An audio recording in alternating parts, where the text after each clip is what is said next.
আসসালামু আলাইকুম, welcome back to সাইদেস kitchen. আজকে একটু নতুন রেসিপি নিয়ে আবারও এসেছি আপনাদের সামনে। সবাই কেমন আছেন? আমি একটা প্যানে পরিমাণ মতো তেল দিয়ে দিয়েছি, আর এখানে রসুন কুচি করে একটু হালকা ভেজে নিচ্ছি।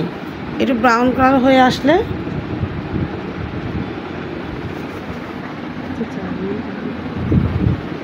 এটা করতে যাচ্ছি চাউমিন। এখানে আমি সবজিগুলি কেটে নিয়েছি, বাঁধাকপি কুচি করে নিয়েছি, গাজর কুচি করে নিয়েছি, আর এখানে ক্যাপসিকাম নিয়েছি, পেঁয়াজ কুচি নিয়েছি, লেবু নিয়েছি, আর পরিমাণ মতো কাঁচামরিচ কুচি নিয়েছি। প্রথমে আমি বাঁধাকপিটা দিয়ে দিচ্ছি। দেখতেই পাচ্ছেন আমি জুলিয়ান কাট করে নিয়েছি, সবগুলি একই রকম কাট করে নিয়েছি।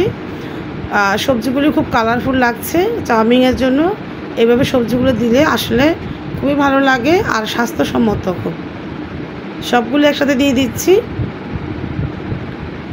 ইফতারের আয়োজনে বা কোনো মেহমান আসলে আপনারা ঝটপট এই চাউমিনটা করে ফেলতে পারবেন।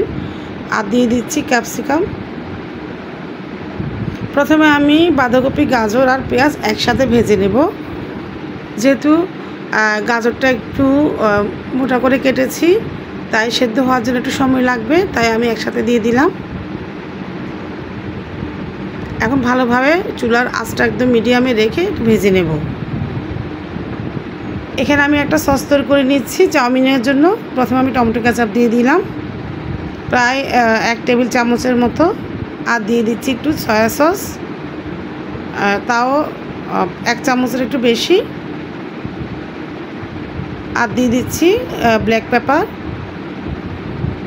আর দিয়ে দিচ্ছি একটু চিনি 1/2 চা চামচের মতো, আর একটু দিয়ে দিচ্ছি ভিনেগার, আর একটু লেবু দিয়ে দিচ্ছি। লেবুটা অবশ্যই দিতে হবে, এই সসটার মধ্যে লেবুটা দিলে খুবই ভালো লাগে। আমি প্রায় 1 টেবিল চামচের মতো লেবু দিয়েছি।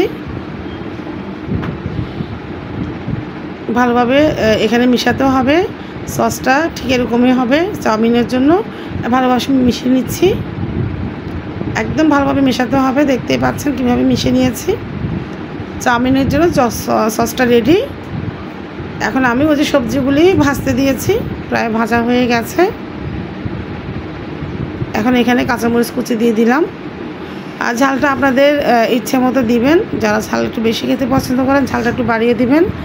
আর যেহেতু চাউমিনটা সবাই খেতে পারে, তাই আমি কাঁচামরিচের পরিমাণটা কমে দিয়েছি, কারণ ছোটো বড়ো সবাই এই চাউমিনটা খেতে পারবে। আর দিয়ে দিয়েছি এখন বেল পেপার।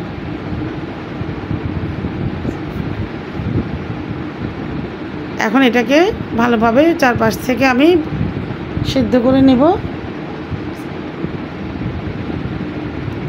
এটা আমি এক পাশ করে নিয়েছি, কারণ আমি এখানে একটু ডিমটা ভেজে নেব। দেখতে পাচ্ছেন একদম অল্প তেলে ভেজে নিচ্ছি। ডিমটা একটু হয়ে আসলে তখন আমি এটাকে ঝুরি করে নেব। চামচটা দিয়ে একটু ঝুরি করে নিচ্ছি। যারা আমার ফেসবুক পেজ দেখেন অবশ্যই এটা লাইক, কমেন্ট, শেয়ার দিয়ে বোনটার পাশে থাকবেন। আর যারা আমার ইউটিউব চ্যানেল দেখেন অবশ্যই এটা সাবস্ক্রাইব করে দেবেন।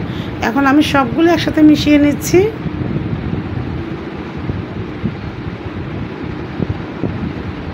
মেশানো হয়ে গেছে, একদম কালারফুল হয়েছে, দেখতে পাচ্ছেন খুবই সুন্দর একটা কালার এসেছে। আর এখন এই যে চাউমিনটা আমি সিদ্ধ করে রেখেছিলাম, সিদ্ধ করে একটু ঠান্ডা পানি দিয়ে পানি ঝরিয়ে নিয়েছি, চাউমিনটা দিয়ে দিচ্ছি। এখন সব কিছু একসাথে দিয়ে মিশিয়ে নেব। একটা চামচ দিয়ে ভালোভাবে সব মেশাতে হবে, যাতে মশলা এবং সবজিগুলি ভালোভাবে যায়। আর দিয়ে দিচ্ছি এখানে চিকেন ভাজা। চিকেনগুলো আমি আগেই ভেজে নিয়েছিলাম, ছোট ছোট পিস করে চিকেনগুলি দিয়ে দিলাম। সবজি আর চিকেনের কম্বিনেশনে চাউমিনটা এত ভালো লাগে খেতে, সাথে আরও ডিম ছিল। এখন সব একসাথে মিশিয়ে নিচ্ছি। আপনারা এইভাবে বাসায় ট্রাই করতে পারেন, খেতে খুবই ভালো লাগে। আর যে সসটা করেছিলাম এটা এখন দিয়ে দিচ্ছি।